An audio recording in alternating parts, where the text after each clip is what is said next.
सादर प्रणाम। मैं हूं हिमांशु द्विवेदी और स्वागत है आपका हमारी खास पेशकश चर्चा में। चर्चा के तहत एक बार फिर हम मंदिर मस्जिद को लेकर आपके बीच में।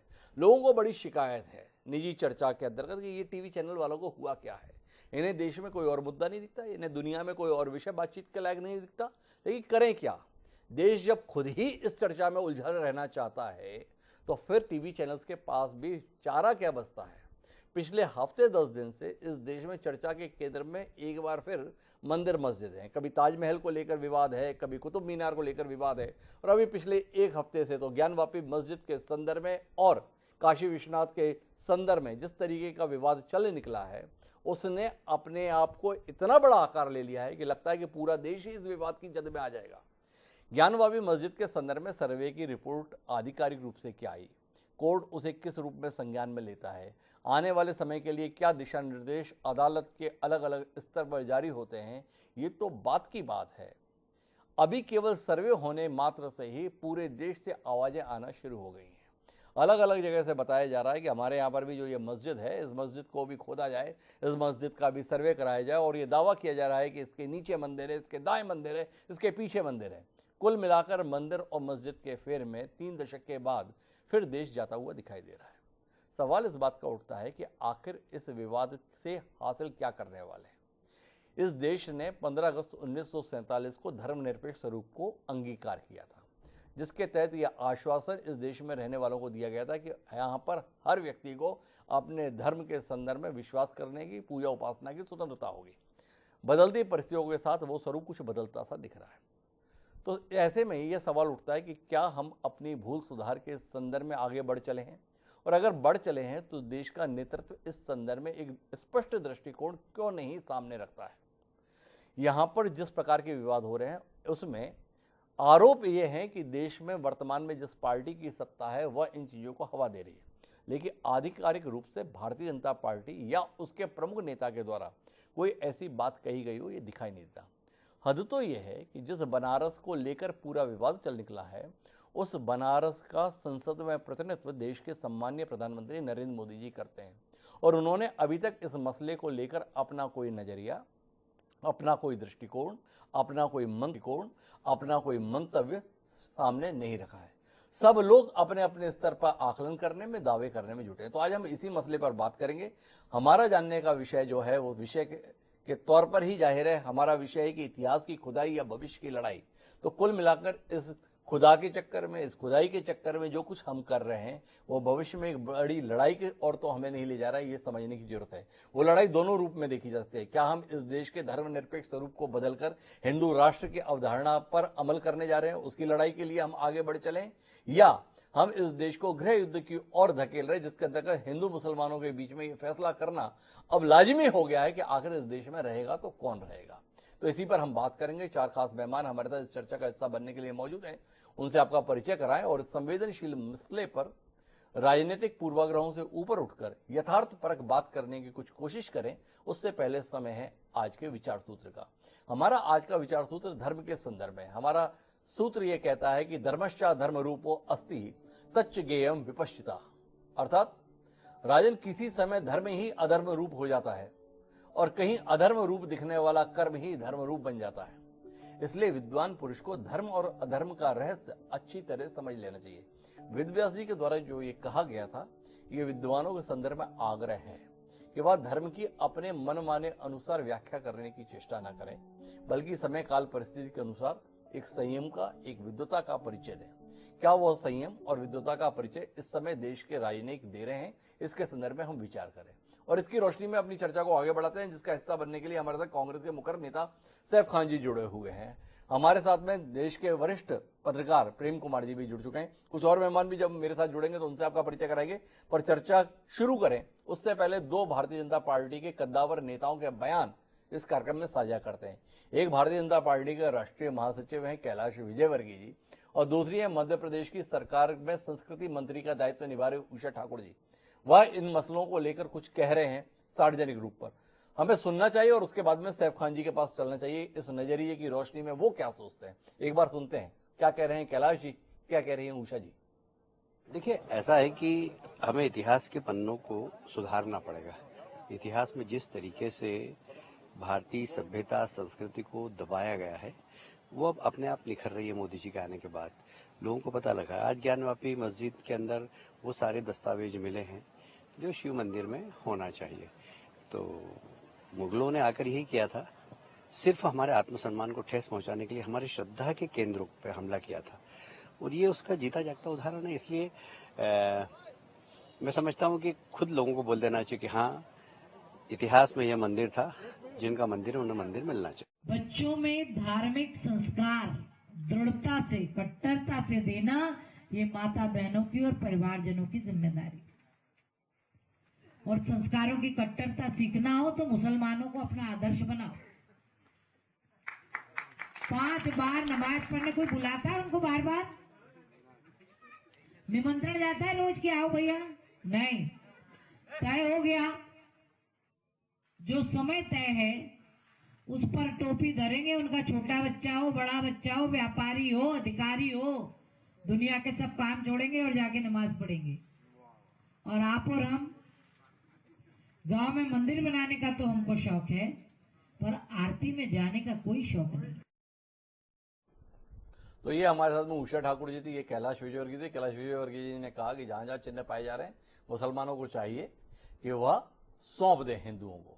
अब ये मसला केवल एक बाबरी मस्जिद के संदर्भ में नहीं है, ये मसला कोई एक ज्ञानवापी मस्जिद के संदर्भ में भी नहीं है, और ये मसला केवल मथुरा के संदर्भ में कृष्ण जन्मभूमि का भी नहीं है। अगर तथ्यों के आधार पर बात करें तो 1990 में एक किताब आई थी जिसके लेखक थे सीताराम गोयल जी। उस किताब का नाम था Hindu temple what happened to them. 2 खंडों में प्रकाशित हुई। कई लेखक इसके साथ में जुड़े थे सहयोगी के तौर पे। उसमें अरुण शौरी थे, हर्ष नारायण थे, जय दुभाषी थे और राम स्वरूप जी थे। इन्होंने पूरे देश से तकरीबन 1800 मस्जिदों को चिन्हित किया था और यह बताया था कि ये इनका जो अस्तित्व है यह मंदिर की कब्र पर है। मंदिरों को तोड़कर या मंदिरों के अवशेष के ऊपर या मंदिरों के अवशेष से निर्माण किया गया, मस्जिद के रूप में या किसी अन्य स्थान के रूप में।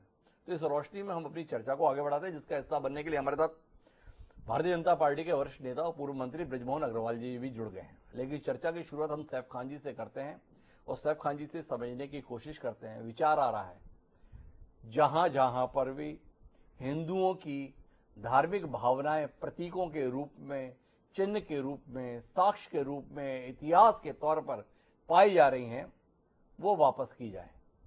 सैफ खान जी, आपकी उदारता दांव पर है, कितना उदार होने के लिए तैयार हैं?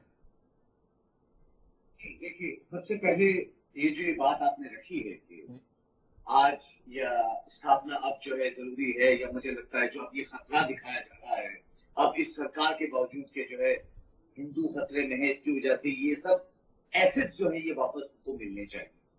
भाई, हमारे देश में 80% आबादी जो है हमारे हिंदू बहन भाइयों की जी, 20% माइनॉरिटी की है, 14% मुसलमानों की है। और के देश में अगर ऐसे सब्जेक्ट जो हैं वो सिर्फ एक मंदिर या एक मस्जिद की बात नहीं हो रही जी, ये सब्जेक्ट खत्म नहीं होगा जी, ये सब्जेक्ट जान के लाया गया है हमारे देश में, और इसलिए लाया गया है क्योंकि ब्रिटिशर द्वारा 2 फाउंडेशन जो है 2 यूनिट्स बनाई गई थी। एक मुस्लिम लीग, दूसरी आरएसएस। मुस्लिम लीग चली गई पाकिस्तान देश को और जो है कम कर दिया गया, और हमारे देश में आरएसएस की स्थापना जो है ब्रिटिशर्स के टाइम के ऊपर ही हुई। मैं इनसे आज जो हम हिंदू मुस्लिम के ऊपर विवाद देखते हैं, कभी बुर्के पे देखते हैं, कभी मदरसों का फंड रोक दिया जाता है उसके ऊपर देखते हैं, और यही नहीं, सिर्फ मुस्लिम्स की ही नहीं बात कर रहा हूं, मैं माइनॉरिटी की बात कर रहा हूं, क्योंकि खुद गवर्नमेंट का विभाग माइनॉरिटी कमीशन ये कहता है, इतनी सारी मल्टीपल रिपोर्ट्स के बाद जो है आज तक भारतीय जनता पार्टी के किसी भी प्रतिनिधि के ऊपर जो है कोई भी एक्शन नहीं उठाया गया, खुद माइनॉरिटी कमीशन ने बोला है। आज देश की आज चाहे पीयू की रिपोर्ट आप उठा के देख लीजिए, आप एसएचआई इंडेक्स उठा के देख लीजिए जो 10 में से 8.9 रैंक पे इस वक्त हमारा देश यानी भारत है। 4th in terms of religion restriction है। एनसीआरबी की रिपोर्ट में 41% बढ़ गया है। हर जगह जो है ये विवाद कम्युनल वर्ल्ड से जो है आग लगाई गई है और लगाई जा रही है, धर्म के नाम पे चश्मा पहनाया जा रहा है। और फिर घूम फिर के जो है वो इसलिए किया जा रहा है क्योंकि आरएसएस से जो ये शाखाएं निकली हुई, मैं तो भारतीय जनता पार्टी के भी मंत्री जी साथ में, मैं उनसे जानना चाहूंगा कि जिन नेताओं को वो फॉलो करते हैं उनका सामने नाम लेके आए ना, बोले गॉडसे जिंदाबाद जो है, महात्मा गांधी जी के कातिल बोले, गुरु गोलवालकर जो थे, मंच ऑफ थॉट्स, उनकी जो किताब है वो पूरी देशवासियों को पढ़नी चाहिए, जिसमें झंडा, देश का झंडा मानते नहीं थे, बोले वीर सावरकर का नाम लेके बोले जय वीर सावरकर, जय गुरु गोलवालकर जो है, जो देश में झंडा मानते नहीं थे और ब्रिटिशर्स के साथ में थे। मगर क्या है कि जब तक ऐसी राजनीतिक पार्टियों को एक मुद्दा यानी धर्म के रिलेटेड वो नहीं लेके आया, मैं आपको याद दिलाना चाहता हूँ, खुद अयोध्या में बहुत सारे जो मंदिर हैं उसको डिमोलिश करने के ऑर्डर खुद स्टेट सरकार ने निकाले जी। यही वो सरकार थी भारतीय जनता पार्टी जो है, जब ऑर्डिनेंस पास हुआ था, ऑर्डिनेंस के लिए जब कांग्रेस लेके आई थी अयोध्या में मंदिर बनवाने के लिए, तो एस.एस. भंडारी और खुद भारतीय जनता पार्टी थे उसको रोकने के लिए, नहीं चाहते थे बने जी। अभी तक आप मुझे बता दीजिए देश में कौन से ऐसे मंदिर के निर्माण जो है भारतीय जनता पार्टी ने कराए।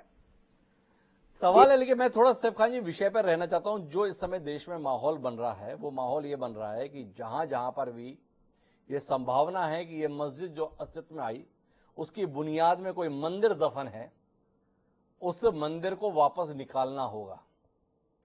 आपसे जानना ये चाहता हूं कि आपने ये बताया कि अंग्रेजों ने दो संगठन तैयार किए थे, एक मुस्लिम लीग और दूसरा आरएसएस।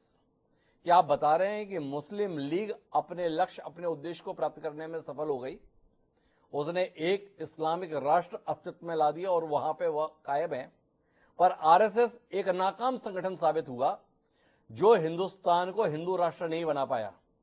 क्या आपकी बातचीत के मायने इस रूप में समझे कि आप आरएसएस को एक नाकाम संगठन के तौर पर देखते हैं और आपका यह नाकामी के संदर्भ में उल्हाना बाध्य कर रहा है इस दिशा में आगे बढ़ने के लिए ब्रजमोहन जी जैसे लोगों को ये साबित करके दिखाएं कि हम नाकाम नहीं है जो आप बता रहे हैं। एक दूसरा आपसे जानना चाहता हूं कि वसीम रिजवी हुआ करते थे मुस्लिम शिया बोर्ड के अध्यक्ष उत्तर प्रदेश के, 2018 में उन्होंने कहा था ऐसे जितने विवादित हैं मुस्लिम समाज को अपनी उदारता के साथ में ये स्थान हिंदुओं को दे देने चाहिए ताकि झगड़ा ना हो। आप उनकी इस उदारता के संदर्भ में क्या नजरिया रखते हैं? दो सवाल है, फिर मैं ब्रजमोहन जी के पास चलूंगा। जी सैफ खान जी। देखिए, सबसे पहले तो आपने जहां पे अभी धार्मिक की बातें शुरू की, मैंने आपको ये देखिए पीछे में इसलिए लेके गया आपको जो है, और जो आप एक सक्सेसफुल ऑर्गेनाइजेशन 55 देशों में ऑफिस हैं आरएसएस के जी, 55 देशों में साहब, एक देश में नहीं जी। आज भारतीय जनता पार्टी तो एक पॉलिटिकल विंग है आरएसएस का जी, जो 55 साल तक हमारे देश के झंडा नहीं लगाते थे। सबसे बड़े दोगले लोग जो है वो तो यही है जी। आरएसएस यानी गॉडसे के मारने वाले हमारे महात्मा गांधी जी के कातिल जो है, आज जो है हमारे भारत का झंडा भी अपने दफ्तरों में लगाने लगे, मगर 55 साल तक नहीं लगाया था साहब जी। तो ये उदाहरण इसलिए दिया जा रहा है सामने कि जिस पॉलिटिकल ऑब्जेक्टिव को ये लेके आए हैं वो आज देश में, और मैं मौजूदा एग्जांपल लेके कहना चाहूंगा आपको, world human right United Nations ने माइकल में वार्न किया है हमारे देश कि ये कम्युनल वायलेंसेस जो हर चीज पर, सिर्फ मुस्लिम की नहीं, क्रिश्चियंस के ऊपर, अब सिख्स के ऊपर जो है हर जगह हो रही है। सैफ खान जी जो है देश की आवाज नहीं सुन रहे हैं, अंतर्राष्ट्रीय स्तर पर भी जो आवाजें सुन रही है ना उसको सुन रहे हैं। मेरे साथ में ब्रजमोहन अग्रवाल जी हैं। ब्रजमोहन जी से जानना चाहता हूं ये आवाजें उनके कान में भी जा रही हैं कि दुनिया क्या बोल रही है, देश में क्या चर्चाएं हो रही हैं। लोग जानना चाह रहे हैं कि वास्तविक मुद्दों से आपका ध्यान है नहीं या उसमें सफलताएं आपको मिल नहीं रही, तो आप एक बार फिर देश को मंदिर मस्जिद में उलझा देना चाहते हैं और इसके माध्यम से अपने आप को सत्ता में बनाए रखने के लिए कुछ भी कर झुकने के लिए प्रयत्नशील हैं। बहुत नाराज है ब्रजमोहन जी, आज आपका बयान भी आज आया हुआ है, सलमान खुर्शीद का हवाला देकर आप बड़े मुखर हो रहे हैं।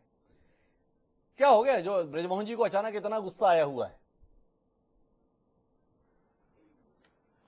देखिए हिमांशु जी, किसी भी देश की पहचान उसकी संस्कृति से होती है जी, किसी भी देश की पहचान उसके इतिहास से होती है जी, किसी भी देश की पहचान वहां के आस्था के केंद्रों से होती है जी। परंतु हमारे देश के इतिहास को, हमारे देश की संस्कृति को अगर आक्रांताओं ने मिटाने की कोशिश की, आज भी हम कहते हैं आज भी हमारे देश में हमारे ही लोग आतंकवादी बनते हैं, नक्सलवादी बनते हैं, अपने ही सेनाओं को मारते हैं, अपने ही पुलिस के अधिकारियों को मानते हैं। उसका सबसे बड़ा कारण है कि जो मुगलों ने और अंग्रेजों ने हमारे गौरवशाली इतिहास को समाप्त किया, और समाप्त करने के कारण लोगों के मन में जो देश के प्रति समर्पण की भावना पैदा होनी चाहिए वो पैदा नहीं हुआ। और जो द्विराष्ट्र के सिद्धांत के ऊपर पाकिस्तान बना दिया गया, एक तरफ हिंदुस्तान बना दिया गया, और उसके बाद भी भारत में आज जो आतंकवादी गतिविधियां चलती है, जो आपराधिक गतिविधियां चलती है, उनको करने वाले लोग कौन है। और आज की जरूरत यह है कि अगर देश को एक रखना है तो देश की आस्थाओं को सुरक्षित करना पड़ेगा, देश की संस्कृति को सुरक्षित रखना पड़ेगा, देश का जो गौरवशाली इतिहास है वो पूरे देश को बताना पड़ेगा। आज तक जो अंग्रेजों ने इतिहास हमको पढ़ाया, जो मुगलों ने हमको इतिहास पढ़ाया, वही हमारी टेक्स्ट बुकों में, वही हमारी किताबों में, वही हमारे बच्चों को, और देश के गौरवशाली इतिहास को पुनर्जीवित करने की कोशिश, देश के लोगों में स्वाभिमान की भावना जागृत करने की कोशिश, देश की संस्कृति को फिर से नए परिवेश में और पुनर्जीवित करने की जो कोशिश है, उससे कुछ लोगों के पेट में दर्द हो रहा है, कुछ लोगों को तकलीफ हो रही है। अगर देश की आस्था के केंद्रों को पुनर्जीवित किया जा रहा है, देश की संस्कृति को पुनर्जीवित किया जा रहा है, देश के इतिहास को लोगों के सामने लाया जा रहा है, तो उसका तो स्वागत करना चाहिए।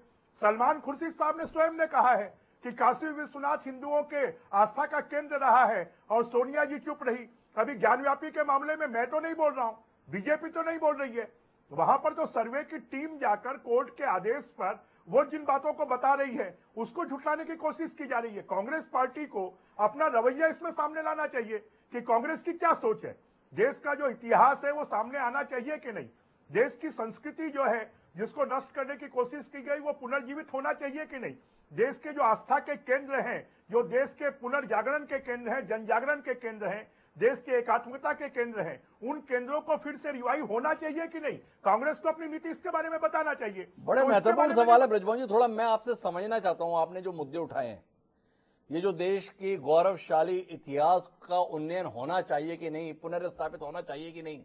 अरुण शौरी जी जिसमें सहयोगी थे, 1800 स्थान है, तो क्या ब्रजमोहन जी इस बात के हामी हैं कि उन 1800 मस्जिदों को खोद देना चाहिए और उनकी नींव पर नए हिंदू मंदिरों का निर्माण होना चाहिए? इससे देश का खोया हुआ गौरव आ जाएगा। 80 करोड़ लोगों को आप 2 वक्त का राशन, एक महामारी आती है तो देने के लिए मजबूर हो गए, वो गरीबी इस एक काम से दूर हो जाएगी। इस देश में आधी आबादी निरक्षर है, उस निरक्षरता को आप इन मंदिरों के निर्माण के साथ में स्थापित कर देंगे। और तीसरा सवाल यह है, रजू जी आपने कहा कि गौरवशाली इतिहास पढ़ाया नहीं गया, ये बिना पढ़ाए हुए हम चंद्रगुप्त मौर्य, समुद्रगुप्त, महाराणा प्रताप, रणजीत सिंह, इन सबको जान कैसे गए जब पढ़ाया नहीं गया? ये जानने में मेरी दिलचस्पी, ये नाम हमारे जहन में बस कैसे गए? जैसे हिमांशु जी, ये तो आप गिनतियों पर गिनाने वाले नाम हैं जी। आज सुभाष चंद्र बोस को लोग क्यों नहीं जानते, आज तात्या टोपे जी को क्यों नहीं जानते, आज लोकमान्य तिलक को लोग अच्छे तरीके से क्यों नहीं जानते? आज हमारे आजादी के इतिहास के, या अगर हमारे 5000 सालों के इतिहास को देखेंगे तो ऐसे 1 करोड़ से ज्यादा लोग रहे हैं जो लोगों के जिजीविका के केंद्र रहे हैं, लोगों की आस्था के केंद्र रहे हैं। उन सब लोगों को मिटा दिया गया, जिन लोगों को, कुछ गिने चुने लोगों को लोग नाम ना जानते हैं। अगर उन सब लोगों को सामने लाया जाएगा, आप ये मान लीजिए कि जो अपने इतिहास को, जो कौम भूल जाती है, जो अपने गौरवशाली बुजुर्गों को भूल जाती है, उनमें कभी स्वाभिमान की भावना पैदा नहीं होती। जिस दिन देश के लोगों में आत्म स्वाभिमान की भावना पैदा हो जाएगी, लोग कड़ी मेहनत करने लगेंगे, उस दिन यहाँ पर लोगों के भूखमरी की समस्या भी समाधान हो जाएगी। जिस दिन देशभक्ति पैदा हो जाएगी, हर वर्ग को जो जिम्मेदारी है वो पूरी ताकत के साथ में पैदा करेगा। अगर अनाज पैदा करने वाला अनाज पैदा करेगा, अगर कारखाना चलाने वाला लोगों के लिए उपकरण बनाएगा, अगर जिनको शिक्षा की जिम्मेदारी है, आज शिक्षा की जिम्मेदारियां अगर वो ठीक तरीके से निर्वहन करेगा, तो मुझे लगता है हमारे देश का ताना बाना, अगर आपने भी पुराना इतिहास पढ़ा होगा, तो समाज पूरे देश को चलाता था। हर गांव सेल्फ सस्टेन्ड होता था, हर गांव में लोहार भी होता था, मोची भी होता था, वहां पर तेल निकालने वाला तेली भी होता था, और वहां पर कपड़ा बनाने वाला बुनकर भी होता था, और पूरे गांव की व्यवस्था को संभालता था। धीरे धीरे इस हमारी पूरी व्यवस्था को चौपट कर दिया गया और उसी के कारण ये समस्याएं हैं। और जो सरकार लंबे समय तक आजादी के बाद जिन्होंने राज किया, उन्होंने लोगों के मन में स्वाभिमान की भावना, आत्म स्वाभिमान की भावना, देशभक्ति की भावना पैदा नहीं की। उन्होंने खाली फिरकों में बांटकर वोट की राजनीति की और वोट की राजनीति के कारण यह सब स्थिति पैदा हुई है। अगर सब लोग सही बातों को मानने के लिए तैयार हो जाएंगे तो मुझे लगता है ये स्थिति सुधर जाएगी। आज वोट नीति को छोड़कर हम इसके गौरवशाली इतिहास को पुनर्जीवित करने का काम करेंगे। तो जो आप इच्छा की बात कर रहे हैं, जो आप लोगों के भुखमरी की बात कर रहे हैं, उन समस्याओं का भी समाधान हो सकता है। सबसे पहले तो हम जिस वंश के हैं, हम जिस देश के हैं, हम जिस धरती पर पैदा हुए हैं, उसका गौरवशाली इतिहास कभी ये सोने की चिड़िया रही है। कभी यहाँ पर दूध घी की नदियां बहती थी, कभी यहाँ के उद्योगों से पूरे विश्व में व्यापार होता था। आज वो सब तकलीफ हो रही है। हिंदुस्तान की बात ये नहीं करते, अंतर्राष्ट्रीय बात करते हैं। हिंदुस्तान की बात करें, हिंदुस्तान के गौरवशाली इतिहास की बात करें। मेरे साथ में सैयद जावेद खान जी भी जुड़ गए हैं, जो मुस्लिम स्कॉलर है। सैयद खान जी भी हस्तक्षेप करने जा रहे हैं, लेकिन मैं थोड़ा सा ब्रजमोहन जी से और विस्तार लेना चाहता हूं। मेरी जिज्ञासा ब्रजमोहन जी के साथ में अभी खत्म नहीं हुई है, दर्शकों की भी नहीं हुई होगी। ब्रजमोहन जी, आप बता रहे हैं, लेकिन आपने इसका जवाब नहीं दिया कि आखिर ये जो गौरवशाली है कितने की ऊपर हो जाएगा स्थापित। पहले बताया था राम मंदिर बने उससे हो जाएगा, अब आप बता रहे हैं कि नहीं और की जरूरत पड़ेगी। तो क्या काशी से हो जाएगा या मथुरा से बात बन जाएगी, या 1800 स्थान चिन्हित हैं वो सब अगर आप मंदिरों में तब्दील कर देंगे तो हो जाएगा? और या फिर मेरा आपसे सवाल है कि आप ये मंदिरों और मस्जिद के चक्कर में क्यों पड़ रहे हैं? आप सीधे इतिहास पे दृष्टिपात कीजिए ना। आप तो वैसे ही मानते हैं, आपकी मान्यता है कि जितने भी यहाँ पर रहने वाले मुसलमान हैं उन सबके पूर्वज हिंदू थे। तो अभियान इसमें क्यों ना चलाया जाए कि जितने मुसलमान हैं सबको हिंदू बनाकर दम लेंगे? ये मंदिरों का खेल ही खत्म हो जाएगा जब सारे हिंदू हो जाएंगे। थोड़ा अभियान इस दिशा में चलाने के संदर्भ में आप नहीं सोचते ब्रजमोहन जी? आप जैसा साहसी आदमी हाथ में अगर कोई अभियान ले तो थोड़ा दमदार अभियान ले। ये क्या मस्जिदों को मंदिर बनाने में लग गए? देखिए हिमांशु जी, मुझे लगता है कि मीडिया इस चीज को डाइवर्ट करने की कोशिश कर रहा है जी। जो आस्था के केंद्र हैं, चाहे कृष्ण जन्मभूमि हो, चाहे काशी विश्वनाथ हो, या फिर अयोध्या हो, जो आस्था के केंद्र हैं उनके बारे में चर्चा की जा रही है। जो बड़े बड़े ऐसे मॉन्यूमेंट जो इस देश के आस्था के केंद्र बनाकर जो हिंदुओं के आस्था के केंद्र थे, उन केंद्रों को तोड़कर बदलकर जो किया गया उनके बारे में बात हो रही है। ये तो मीडिया और बाकी लोग जबरदस्ती इस बात को कि 1800 केंद्रों की, मेरे पास भी सूची है जी, उन 1800 की सूची है। अभी तो 1800 की बात नहीं हो रही है, अभी तो इस देश के 4, 6, 8, 10 केंद्रों की बात हो रही है। अगर हमारा अल्पसंख्यक समाज उन 8-10 केंद्रों के बारे में निर्णय उदारता से ले ले, अयोध्या का 50 साल तक केस चला, अगर उसके बारे में निर्णय ले लेता तो मुझे लगता है इस देश में सामंजस्य पैदा हो सकता है और बाकी स्थानों पर यह मांग समाप्त हो सकती है। मोहन जी का कहना है थोड़ा उदारता दिखाए अल्पसंख्यक। आपकी उदारता की कमी जो है हमें इतना आक्रामक होने के लिए बाध्य कर रही है। यह मामला 8 में निपट सकता है, पर आप नहीं समझे समय रहते तो ये 1800 तक भी जा सकता है। मेरे साथ में सैयद जवाजी जुड़ गए हैं, मैं उनके पास जाना चाहता हूं, लेकिन उससे पहले सैफ साहब काफ़ी हस्तक्षेप करने जा रहे थे ब्रजमोहन जी की बात में। एक बार संक्षिप्त में उनका हस्तक्षेप लेते हैं, क्या कुछ उनकी आपत्तियां हैं ब्रजमोहन जी की मुखरता के संदर्भ में, ब्रजमोहन जी की बेबाक बयानी के संदर्भ में। एक बार उसे सुन लेते हैं। जी साहब जी, क्या एतराज है आपको ब्रजमोहन जी से? नहीं, मैं इनकी बात को और आगे बढ़ाते हुए इनसे ही कुछ जो इन्हीं की बातों से सवाल रखना चाहता हूँ जी। अभी आस्थाओं की जगहों की बात कर रहे थे जी, कांग्रेस की बात करते हैं। लक्ष्मण झूला जो है कांग्रेस के कैंडिडेट में बना। सबसे बड़ा मंदिर जो है रामायण मंदिर जो है वो 2012 के करीब जो है स्टैब्लिश हुआ, वो भी कांग्रेस की सरकार में जी। 135 फीट की मूर्ति जो है आंध्र प्रदेश में भगवान हनुमान जी की स्टैब्लिश की जाती है कांग्रेस के टेन्योर में जी। तो ये और 200 से ज्यादा स्थापना जो है वो करते आ रहे हैं। हर यात्राओं के लिए फंडिंग जो है गवर्नमेंट की तरफ से निकलती है, हर सरकार करती है, वो तो होता ही आ रहा है। मैं इनसे ये पूछा था, जो अभी आस्था के केंद्रों की बात कर रहे थे हमारे मंत्री जी बैठे हुए, क्या उसमें ताजमहल भी शामिल है या नहीं जी? यूं कि हम आपके लिहाज से जो है, कुछ लोगों के लिहाज से जो है शिव जी का मंदिर होना चाहिए वो जी, क्योंकि वो 70 करोड़ रुपए जो है एक साल का कमाई करके देता, तो आज ताजमहल का नाम ही नहीं है जी। क्या आपकी लिस्ट में उस ताजमहल का नाम भी है या नहीं है? पहले सवाल तो उनसे यही है। मंत्री तो ताजमहल को तेजो महालय के तौर पर मानने वालों में ब्रजमोहन जी शामिल हैं कि नहीं है, ये सैफ खान जी की उत्सुकता है, कौतूहल है। इस जिज्ञासा का समाधान करना चाहेंगे ब्रजमोहन जी? ताजमहल के संदर्भ में किस नजरिए के साथ आप हैं, सैफ खान जी जानना चाह रहे हैं? देखिए हिमांशु जी, सैफ खान जी और हम सब लोगों को इस देश के न्याय व्यवस्था के ऊपर में, इस देश के आर्कियोलॉजिस्ट के ऊपर में विश्वास करना चाहिए। अगर कोई न्यायालय में जाकर उसकी जांच की मांग कर रहा है, उसके तहखाने की खुदाई की बात कर रहा है, तो वो हम करवा लें, और वो करवाने में जो सच है उसके आधार पर कार्रवाई हो। तो कुल मिलाकर ब्रजमोहन जी न्याय संगत व्यवस्था के तहत निराकरण चाहते हैं। संदेह है, वो ये नहीं कह रहे तेजो महालय है। सैफ खान जी बात को समझिए, उन्होंने ये कतई नहीं कहा कि भाई मैं इसे जो है मकबरा नहीं मानता, और उन्होंने ये भी नहीं कहा कि मैं इसे एक मंदिर मानता हूं, लेकिन इतना जरूर चाहता हूं कि अदालत से सर्टिफाइड हो जाए, ऐसा ब्रजमोहन जी का मानना है। लेकिन मेरे पास इस चर्चा का हिस्सा बनने के लिए सैयद जवाद जी हैं, और जवाद जी आपसे जानना चाहता हूं इस पूरे मसले को आप किस रूप में देख रहे हैं? वाकई देश अपने खोए हुए गौरव को हासिल करने के लिए जाग उठा है?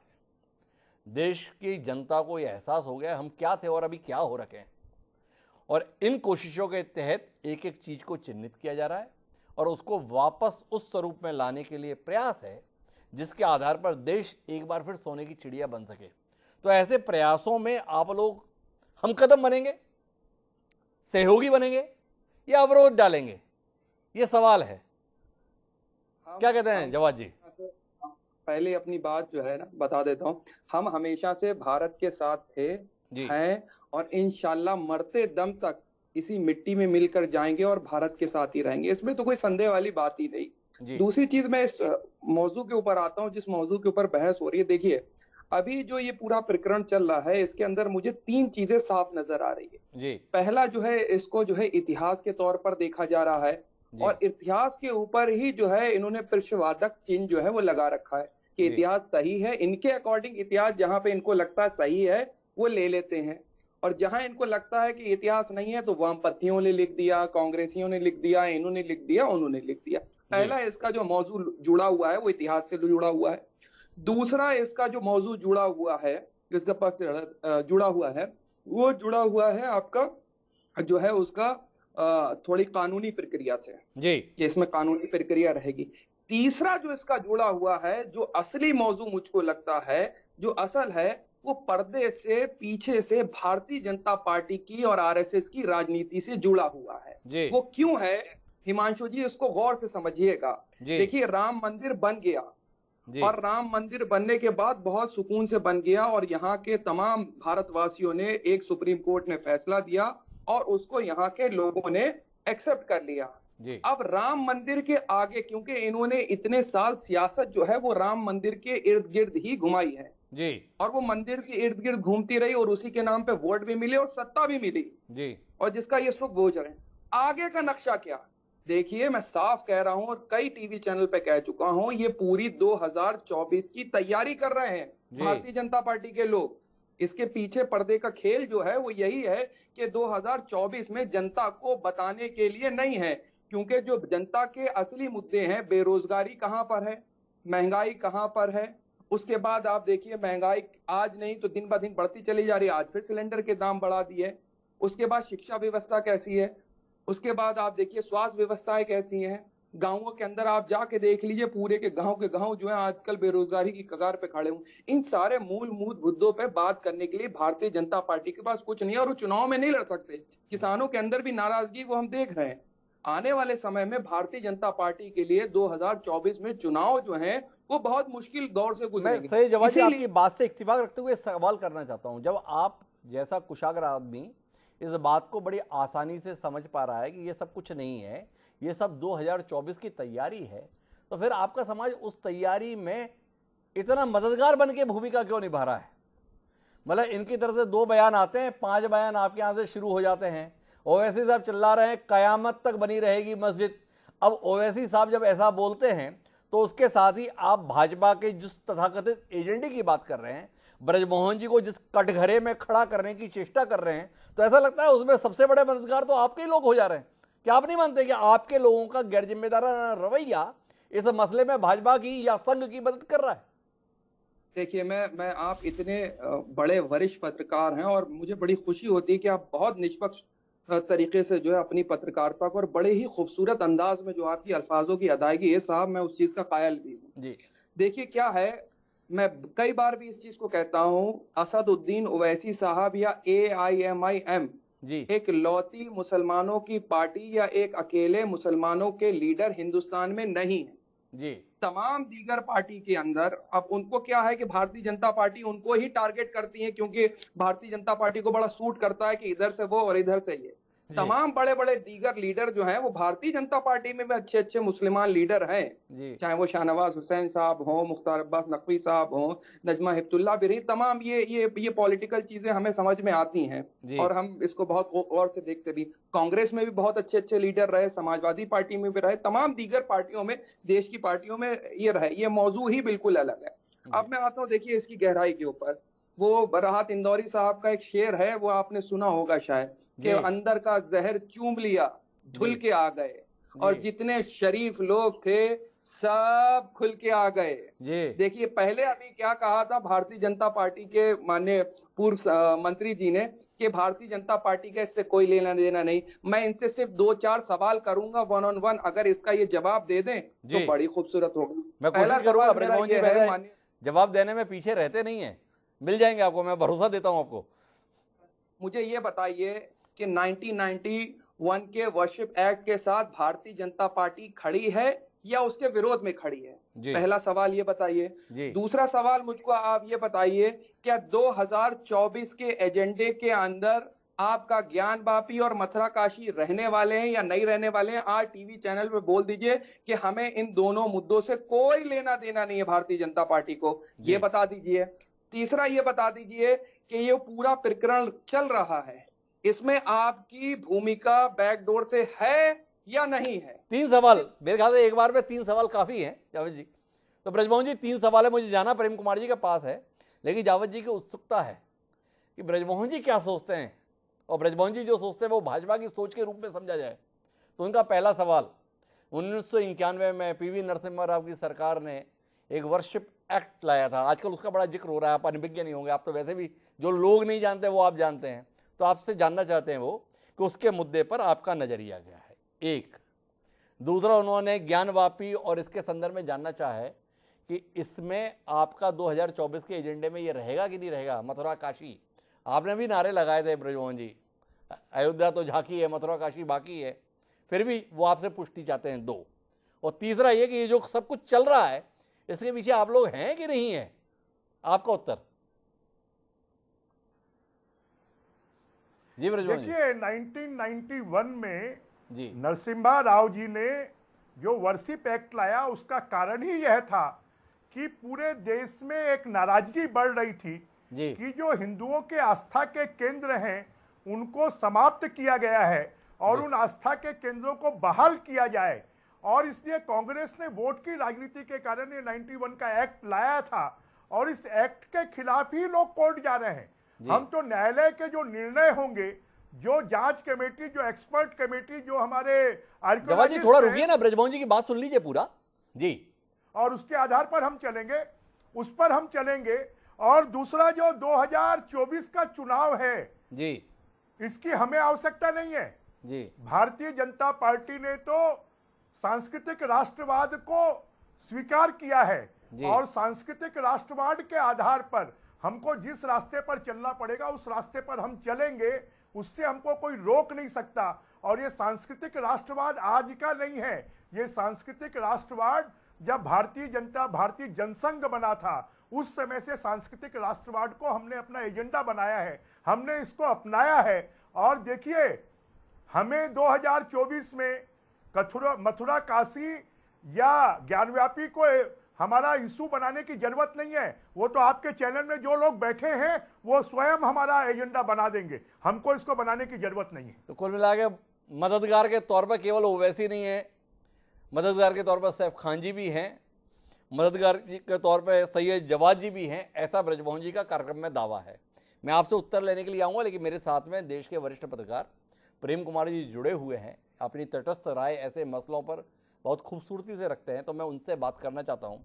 और मैं आपसे समझना ये चाहता हूं प्रेम कुमार जी, क्या आपको लगता है कि सब अपनी भूमिका ठीक तरीके से निभा रहे हैं, केवल सरकार किस भूमिका में ये समझना मुश्किल हो रहा है? क्या सरकार भूल सुधार चाहती है? क्या सरकार 1947 में जैसा बोलते हैं कि बड़ी गलती देश के संदर्भ में हुई, उसके भूल सुधार के लिए अग्रसर है? और वो भूल सुधार एक मस्जिद, एक मंदिर, दो मंदिर से नहीं, बल्कि इस देश की धार्मिक पहचान को बदलने से संभव है। जो धर्मनिरपेक्ष है वो हिंदू राष्ट्र में तब्दील होना चाहिए, इस दिशा में कदम बढ़ रहे हैं, पर सरकार घोषित तौर पर ऐसा नहीं कर रही है। आपका नजरिया इस संदर्भ में? हिमांशु जी, इस पूरे विवाद जो अभी चल रहा है जी, उसमें सरकार प्रत्यक्ष रूप से तो शामिल दिखती नहीं है और कोई भी सरकार ऐसे मामलों में प्रत्यक्ष रूप से शामिल रहती भी नहीं जी। सरकार का काम तो देश में व्यवस्था बनाना होता है, दूरगामी सोच रखना होता है कि कैसे देश में एकता अखंडता बनी रहे, देश कैसे विकास के रास्ते पर चले और कभी हिंदू मुस्लिम इस तरह के वाकयात न हो, तो सहिष्णुता बनी रहे, आपसी सद्भाव बना रहे। ये हर सरकार का काम होता है।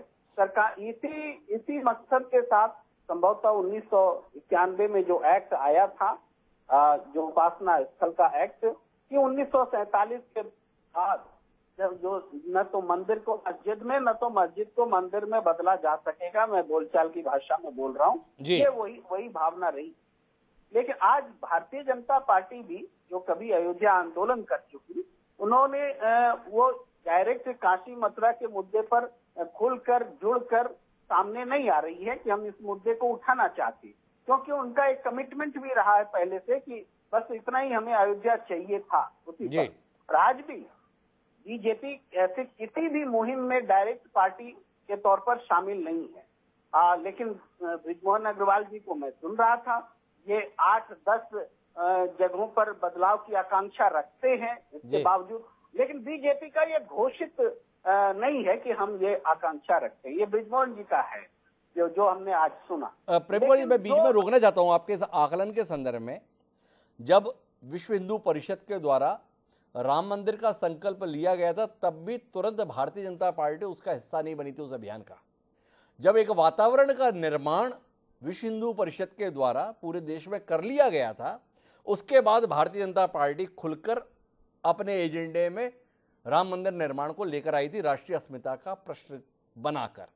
ब्रजमोहन जी भी अभी जो हमारे साथ कार्यक्रम में बोल रहे हैं कि हम ये मंदिर मस्जिद वाले मसले में नहीं, हम तो सांस्कृतिक राष्ट्रवाद के लिए ही समर्पित हैं। क्या आपको नहीं लगता है कि एक वातावरण बनाने की कोशिश है जिसके तहत जैसे राम मंदिर घर घर के लिए प्रतिष्ठा का विषय बनाने में सफल रहे, वैसे ही अब काशी को भी, विश्वनाथ को, भाई वो तो पूरे विश्व के नाथ हैं, राम तो केवल भारत के संदर्भ में थे, पर बाबा विश्वनाथ के संदर्भ में तो कह रहे हैं त्रिलोक के स्वामी हैं। तो त्रिलोक का स्वामी किसी कैद में रहे और भारतीय जनता पार्टी का कार्यकर्ता देखता रहे, इससे ज्यादा शर्मिंदगी की बात कोई हो सकती है? क्या संघ के समर्पित कार्यकर्ताओं के लिए ये सहनीय हो सकता है? प्रेम कुमार जी, क्या आपको नहीं लगता आने वाले समय की तैयारी है और उस आने वाले समय की तैयारी को हमें महसूस करना चाहिए?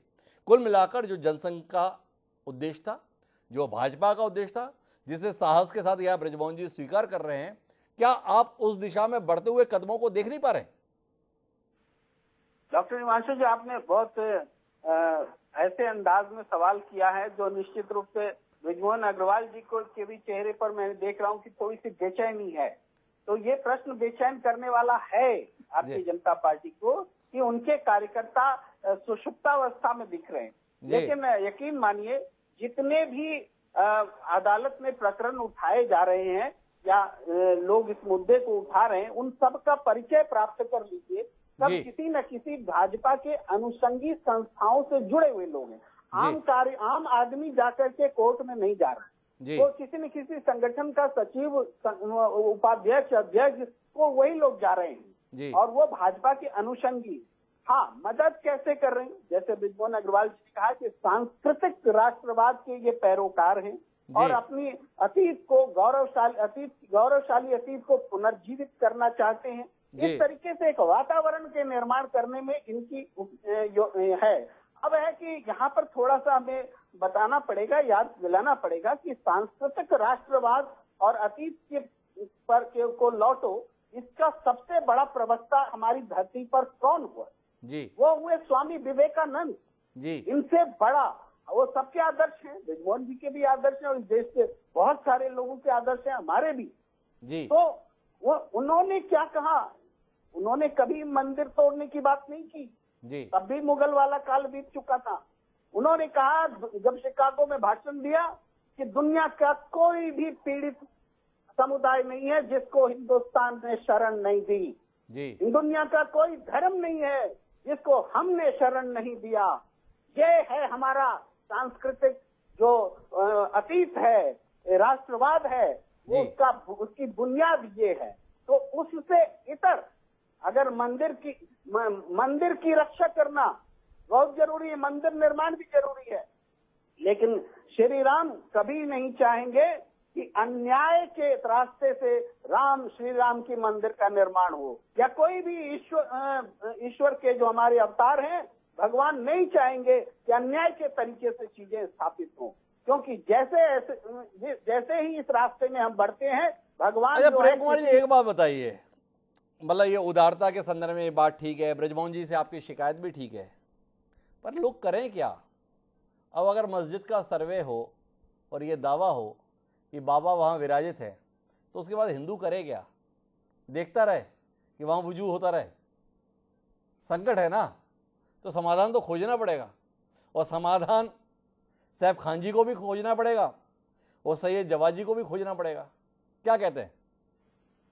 देखिए, मैं ये कह रहा हूँ कि ये जो मुद्दा है जी, कि हम कब तक और कहां तक इसको खोजते रहें, जैसे कि 1800 की सूची आपके पास भी है जी। हम अतीत में कोई कुछ गलती हुई, आक्रांता आए, उन्होंने जुल्म किया, वो हम इतिहास पढ़ते हैं जी। लेकिन हम आक्रांता नहीं है आज की तारीख जी। हमारी बीजेपी की सरकार आक्रांता नहीं है, या लोकतंत्र में हम जो सरकार चुनते हैं, अतीत में हमने चुना या भविष्य में चुनेंगे, वो आक्रांता नहीं है।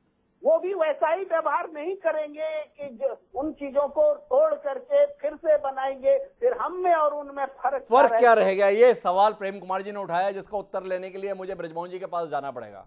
ब्रजमोहन जी, क्या उस न्यायिक व्यवस्था पे पहुंचे? हाथ के बदले हाथ, कान के बदले कान, नाक के बदले नाक और सिर के बदले सिर। तो तुमने हमारे मंदिर तोड़े थे, हिसाब तो चुकाना होगा, उधारी लेकर नहीं जा सकते, इस दुनिया से जाएंगे, इसलिए हम तुम्हारी मस्जिद अब नहीं रहने देंगे। क्या इस रास्ते पे जाकर समाधान निकलेगा? ये इससे इतर आप जैसा बुद्धिजीवी हमारे साथ में है, वो कोई और समाधान लेकर है। एक सवाल तो ये, और दूसरा जानना ये चाहता हूं, आप सब हमको बताते हैं कि देश को लंबे अरसे के बाद एक ऐसा नेतृत्व मिला है जिसके पास में हर विषय के संदर्भ में एक स्पष्ट दृष्टिकोण है, दृष्टि है, दिशा है।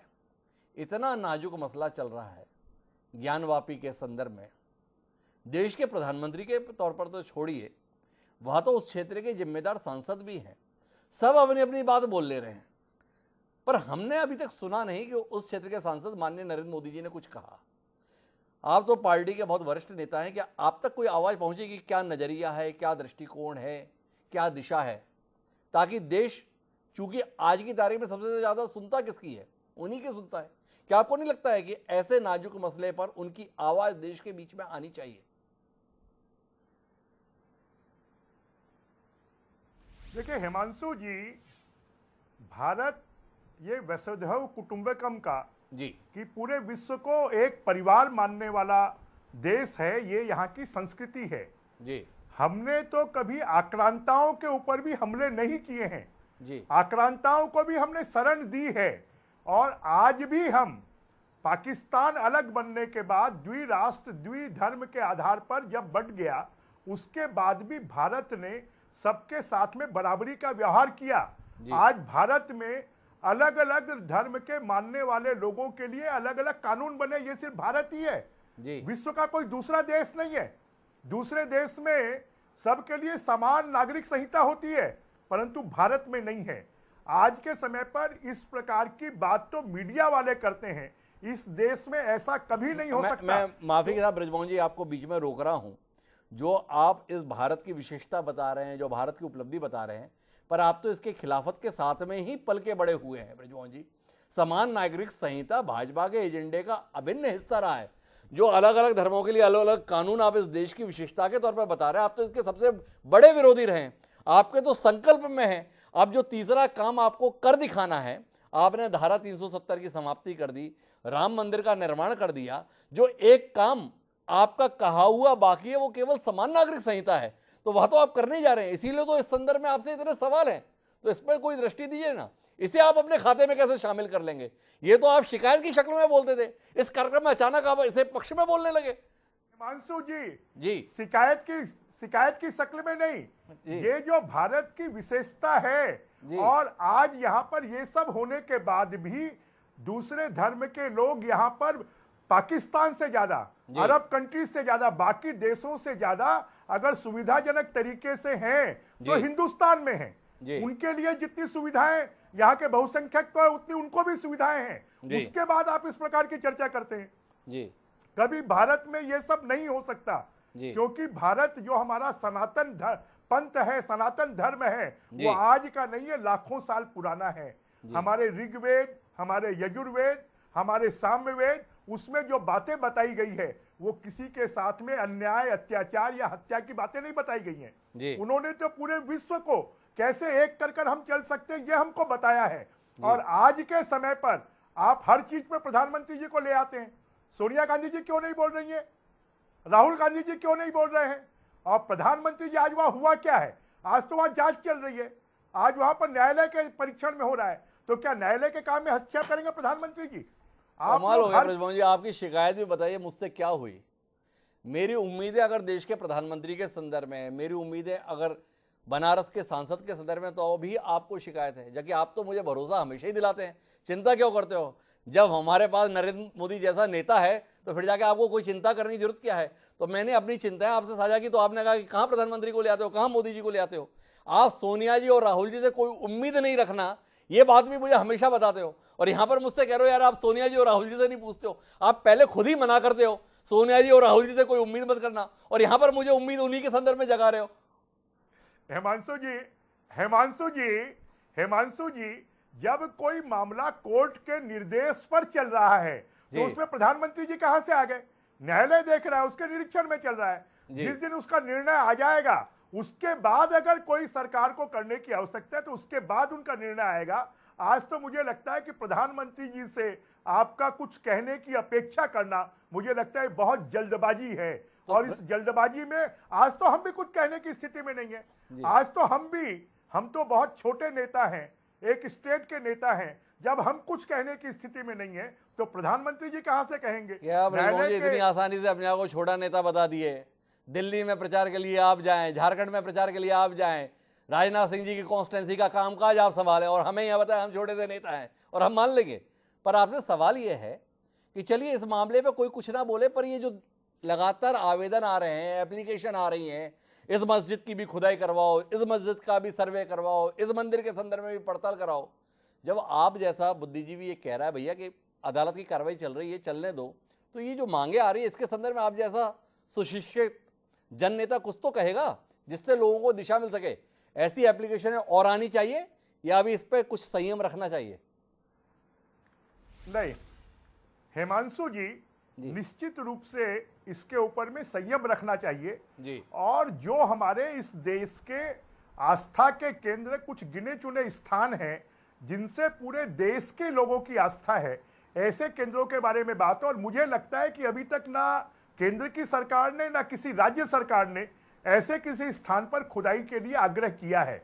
जो भी कुछ अभी तक हुआ है वो न्यायालयों के निर्णय पर हुआ है, और हमारे देश की न्याय व्यवस्था पर हमको विश्वास रखना चाहिए कि वो जो भी निर्णय देगी वो देश हित में देगी, वो समाज के हित में देगी, वो इस देश के सहिष्णुता के हित में देगी, वो इस देश के भाईचारे के हित में देगी। और इसलिए न्यायालयों पर विश्वास रखना चाहिए। आप ये प्रश्न तब उठा सकते थे जब कोई सरकारें इस बात पर कोई निर्णय देती कि हाँ यहाँ की खुदाई होगी, वहां की खुदाई होगी। अयोध्या के मामले में तो पिछले 500 सालों से जी इस देश का बहुसंख्यक समाज मांग करता रहा, परंतु उसके बाद भी न्यायालय के निर्णय के बाद ही वहां प्रभु राम भगवान के मंदिर के निर्माण की शुरुआत हुई है। और इसलिए मुझे लगता है कि आपको भी और बाकी हमारे भाई जान लोगों को भी इतने विचलित होने की जरूरत नहीं है। इस देश में आप भी उतने ही बड़े सम्मान के साथ रहेंगे जितने सम्मान के साथ हम रहते हैं। सबको बराबरी का अधिकार है, सबको बराबरी का सम्मान है। बस बात यह है कि इस देश की आस्था, इस देश की संस्कृति और इस देश के गौरवशाली इतिहास के ऊपर में हम सबको, पूरे 130 करोड़ देशवासियों को विश्वास करना चाहिए। अगर उसको कोई विश्वास नहीं करता है तो वो इस देश के साथ में विश्वासघात होगा। तो ब्रजमोहन जी बजरंग दल की भाषा नहीं बोल रहे, भाजपा होने के नाते भाजपा कार्यकर्ता की भाषा बोल रहे हैं। उनका कहना है 1800 के चक्कर में नहीं पड़ना है, 8000 के चक्कर में भी नहीं पड़ना है, 8-10 का मामला है। अगर उसके संदर्भ में आप लोग थोड़ा उदारता का परिचय दो तो मामला अभी भी संभल सकता है। मेरे साथ में सैफ खान जी भी बोलना चाह रहे हैं और सैयद जवाद भी ये बोलना चाह रहे हैं। सैयद जवाद जी थोड़े देर से जुड़े थे, मैं पहले सैयद जवाद जी के पास जाता हूँ, फिर खान साहब आपके पास आऊँगा। जी जवाद जी, आप कोई हस्तक्षेप करना चाह रहे हैं? माननीय पूर्व मंत्री जी की बात को सुना और उन बातों को सुन करके मुझे थोड़ी सी हैरानी भी हुई। वो ये बार बार आस्था की बात करे जा रहे हैं, आस्था की बात करे जा रहे हैं, आस्था की बात। शायद वो भूल गए कि जब वो संवैधानिक पद पर बैठे हुए थे तो उन्होंने आस्था की बुनियाद पे शपथ नहीं ली होगी, और मुझे पूरा यकीन है कि उन्होंने ईश्वर को साक्षी मान के संविधान की शपथ ली होगी जी। और देश जो है ना सर, वो संविधान से चलेगा, आस्था की बुनियाद पे नहीं चलेगा। अगर हम आस्था की बुनियाद पे चलाएंगे तो साहब 33 करोड़ देवी देवताओं को मानने वाले लोग जो है, हर किसी के अंदर किसी ना किसी की अपनी आस्था होगी और हर कोई जो है एक पिटीशन लेकर के हाई कोर्ट, सिविल कोर्ट और सुप्रीम कोर्ट पहुंचा खड़ा हुआ नजर आएगा अगर हम आस्था की बुनियाद पे चलेंगे।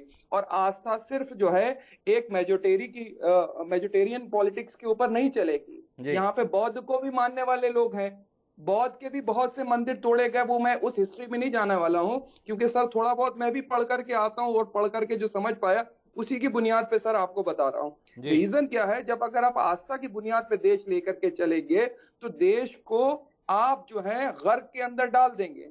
क्योंकि हिंदुस्तान जो है सर, आप इस चीज को समझिएगा, खाली एक भारत जो है वो कश्मीर से लेकर के कन्याकुमारी तक जो है वो खाली जमीन नहीं है। इसमें 556 रियासतों को जोड़ करके, मिला करके, जिसमें तमाम भाषाओं को मानने वाले। मेरा एक सवाल है विनम्रता के साथ बीच में, ये तमाम रियासतों को जोड़कर, ये तमाम लोगों को अलग अलग तरीके से शामिल करके तो पाकिस्तान भी बना था। वो एक इस्लामिक राष्ट्र बन भी गया, चल भी जा रहा है। तो आप भारत को इतना क्यों डरा दोगे? भारत तो नहीं बन सकता। इसी से का एक हिस्सा एक इस्लामिक राष्ट्र में तब्दील हो गया, वो चल गया। और भारत के संदर्भ में अगर कुछ लोग इस राय के साथ में है कि वो हिंदू राष्ट्र बने, तो आपको लगता है ये नहीं हो सकता? थोड़ा जाति नहीं है? नहीं सर, जाति की बात इसलिए, देखिए हमारे जो समझदार लोग थे जी, जो पंडित जवाहरलाल नेहरू थे जी, उसके बाद आपके भीमराव अंबेडकर साहब थे जी, उसके बाद आपके जो है तमाम ऐसे दीगर लीडरान थे। अब मैं लंबी लिस्ट लेकर के बैठूं तो आपको बताओ भी, वो हमसे और आपसे ज्यादा दानिश्वर लोग थे सर जी। वो उस जमाने के वो स्कॉलर थे, उस जमाने में के वो बैरिस्टर थे, जब उस जमाने में खाली लोग हाई स्कूल और 9th भी नहीं पास हो पाते थे और सरकारी नौकरियां मिल जाती थी। उस जमाने के वो लोग बैरिस्टर थे। तो उनको और हमको और आपसे ज्यादा दुनिया मालूम थी। उनकी सोच, उनकी आइडियोलॉजी, आप अगर पाकिस्तान को देखेंगे, उस बेकार मुल्क को देखेंगे, उसकी हालत देखिए क्या है सर। धर्म के आधार पर, कट्टरता के आधार पर जहां कहीं पर भी देश चल रहे हैं, उनकी हालत देख लीजिए 47 के बाद जो आजाद हुए। तो जवाद खान साहब एक यथार्थपरक बात कह रहे हैं कि अगर आप धार्मिक कट्टरता के तहत बढ़ते हैं तो आप किस बदहाली का को हासिल करते हैं, अगर जानना है तो वो पाकिस्तान की हालत से जान लीजिए। क्या आप उस स्थिति में पहुंचना चाहते हैं? सही जवाब जी मुझे ये भी बता रहे हैं कि जो पंडित जवाहरलाल नेहरू थे, जो भीमराव अंबेडकर थे, वो मुझसे ज़्यादा जानकार थे। मुझे तो इस विषय में कोई गफलत नहीं है, मैं तो मानता ही हूँ, मैं तो उनके पैरों की धूल के बराबर भी नहीं हूँ। लेकिन इस समय देश में जिनकी हुकूमत है वो अंबेडकर जी पे तो कोई प्रहार नहीं करते हैं, पर बाकी सब लोगों के संदर्भ में यही मानते हैं जवाब जी, मानिएगा कि उन लोगों को कुछ ज़्यादा आता वाता नहीं था। इस देश की बर्बादी के लिए जो नाम आप गिना रहे थे उन लोगों को जिम्मेदार बताया जाता है। मेरे साथ में सैफ खान जी हैं, इसको विस्तार देने की कोशिश करता हूँ। कुल मिलाकर समाधान की ओर तो पहुँचना ही पड़ेगा सैफ खान साहब। दिशा कहाँ जा रही है वो आप भी महसूस कर पा रहे हैं। क्या आपको नहीं लगता है कि इस समय मुस्लिम समुदाय से जुड़े हुए लोगों को एक अतिरिक्त सजगता का, अतिरिक्त संवेदनशीलता का, अतिरिक्त सहृदयता का परिचय देने की जरूरत है, नहीं तो हालात वाकई बिगड़ेंगे। तो मैं आपकी इस बात का जो है जवाब देता हूं, मगर उससे पहले जो हमारे पूर्व मंत्री जी जो यहाँ पे बैठे हुए हैं, जो सवाल उनसे पूछे थे कि आप अपने आरएसएस से जुड़ा हुआ तो बताया पार्टी के मंत्री जी ने जो है जी, मगर ये नहीं बताया वो किसकी जो है कि किसको पूछते हैं, गॉड से कोई जिसको जो महात्मा गांधी जी के कातिल है, आरएसएस के गुरु गोलवालकर जी को, या फिर जो है सावरकर को, उनका नाम नहीं लिया जो है आपके चैनल पे। मैंने फिर पूछा ताजमहल के बारे में, क्या ताजमहल का आपने कुछ हुआ, ताजमहल पे भी कोई जवाब नहीं दिया। उन्होंने जवाब दिया, माफ कीजिएगा सैफ खान जी, उन्होंने इस पर जवाब दिया कि अदालत के स्तर पर उसका परीक्षण करा लिया जाए। कुछ लोगों को संदेह है कि वो मंदिर था, तो हो जाने दो जांच, क्या बुराई है, ये नजरिया उनका। चाहिए इन्वेस्टिगेशन या नहीं, या लगता है मुझे नहीं सुनाई दिया, शायद अभी पूर्व मंत्री जी उस पर और क्लियर बता देंगे हाँ या ना पे, क्योंकि शायद वो जवाब मेरे तक नहीं पहुंचा है। मैं इनकी आस्था के ऊपर जो है बड़ा हैरानगी होती है साहब, जो है मुझे कैसी आस्था है साहब, जो गणेश भगवान जी को प्लास्टिक सर्जरी का एग्जाम्पल बोलते हैं, और वो भी हमारे प्रधानमंत्री जी। ये कैसी आस्था है जो भगवान हनुमान जी को एक जाति और वर्ग के साथ जोड़ा जाता है।